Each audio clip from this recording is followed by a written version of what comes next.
Brother Jesus Christ. బట్టలు అనగానే కదా, వాళ్ళ మైండ్ అంటే అది. అప్పుడప్పుడు టెక్నాలజీ యూజ్ చేసి చెప్తా ఉంటారు, గాడ్స్ మినిస్ట్రీ కూడా జరుగుతుంది వాళ్ళతో. బట్టలు వెనకాల పడ్డారు అంటారు చూడు.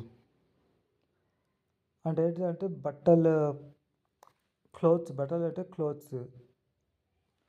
క్లోత్స్ కొనకుండా చేయడం. క్లోత్స్ కొన్నా కూడా కొన్నిసార్లు కుట్టిపియకుండా ఆపడం కూడా చాలా గమనిస్తున్నా. కొన్నిసార్లు తెచ్చిన దాంట్లో ఏదైనా డిఫెక్ట్స్ ఉంటాయి చూడడం మనం. కొన్నిసార్లు కరెక్ట్ అని చెప్పి వేరే తీయడం.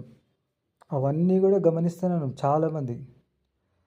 సో ఒక కాన్స్పిరసీలు ఏంటంటే కొత్త బట్టలు వేసుకోకుండా ఆపడం. ఇది ముందే రావాలి మెసేజ్ యాక్చువల్లీ, కానీ ఇప్పుడు వచ్చింది. అట్లీస్ట్ న్యూ ఇయర్ డే కన్నా కొనుక్కోవాలి, సండే అని వేసుకోవాలి కొన్ని వాళ్ళు. ఇంకా ఇక్కడ టైం ఉందా? 10:15.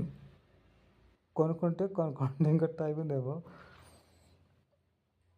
సో దేవుని నమ్మని మనిషి, ఒక మనిషి దేవుని నమ్మని, దేవుని శత్రువు, దేవుని తిడుతున్న మనిషి జల్లాంచిపోయి అంటారా, కుళ్ళుతోటి ఓర్వ లేకుండా పాత బట్టలు వేసుకొని కావాలని మనకు కనిపించడం ఏముద్దేశం?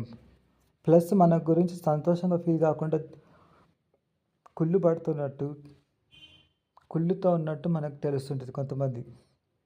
అవన్నీ కూడా దేవుని విషయాలు కావు, దయ్యం పనులు. దేవుడిచ్చిన మంచి బహుమానమైన ఆయన యేసయ్య జన్మదినాన్ని మనం సంతోషంగా జరుపుకోకుండా రకరకాల కుట్రలు, అది కూడా ఒక కుట్ర.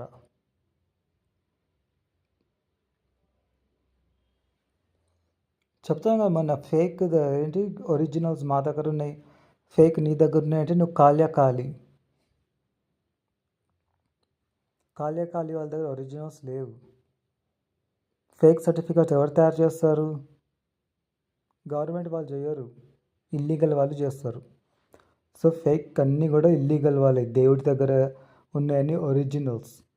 అన్నిటికీ అర్థాలు ఉన్నాయి. బట్టలు ఏంటి, క్వాలిటీ ఏంటి, గోల్డ్ ఏంటిది, అన్ని అర్థాలు ఉన్నాయి. ఫేక్ అన్నీ ఏంటి అర్థం? కాలికి ఏం లేకపోతే ఫేక్ తయారు చేసుకున్నారు వాళ్ళకి ఏమి లేకపోతే ప్రతి ఒక్కటి ఫేక్ తయారు చేసుకున్నారు. వాళ్ళు చేసిన కుట్రలు. ఇది సెకండ్ మెసేజ్ ఏంటిదంటే, దేవుడే నీకు లేడు, దేవుని శత్రువు నువ్వు. బట్టలు వేసుకుంటే మాకెందుకు? బట్టలు లేకుండా మెంటల్ ఖాళీలాగా తిరిగితే మాకెందుకు? పరలోకం నుంచి నవ్వినరంట వాళ్ళు తరతరాలను చూసి. Birth of Jesus Christ. All that I say is pray to lord in Jesus name, amen.